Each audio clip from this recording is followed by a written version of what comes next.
ഷിജ, പൂർണ്ണമായും പോലീസിന് നിയന്ത്രണത്തിൽ കൊണ്ടുവരാൻ സാധിച്ചിട്ടുണ്ടോ സാഹചര്യം? എന്താണ്, പ്രവർത്തകർ പൂർണ്ണമായും പിരിഞ്ഞു പോയിട്ടുണ്ടോ, അതോ നിലവിൽ ഇപ്പോഴും അക്രമം തുടരുകയാണോ? നിലവിൽ ഇപ്പോൾ പോലീസിന്റെ നിയന്ത്രണത്തിൽ തന്നെയാണ് സാഹചര്യം ഉള്ളത്. ഇപ്പോൾ ഇവിടെ പ്രവർത്തകർ ആ രീതിയിൽ ഇപ്പോൾ ഇല്ല എന്ന് തന്നെ പറയാം.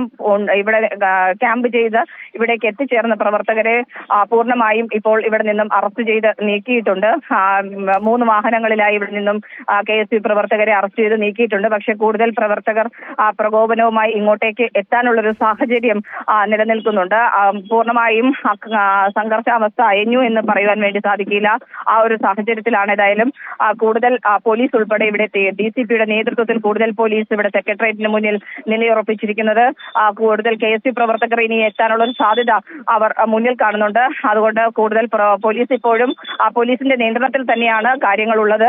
കൂടുതൽ പോലീസ് ഇവിടെ സ്ഥലത്ത് ക്യാമ്പ് ചെയ്യുകയാണ്. നിലവിൽ ഇപ്പോൾ KSU പ്രവർത്തകർ ആരും തന്നെ ഇവിടെയില്ല. ഇവിടെ നിലവിലുണ്ടായിരുന്ന KSU പ്രവർത്തകരെ എല്ലാവരെയും പോലീസ് അറസ്റ്റ് ചെയ്ത് ഇതിനകം ഇവിടെ നിന്നും നീക്കിയിട്ടുണ്ട്. അക്ഷയ്.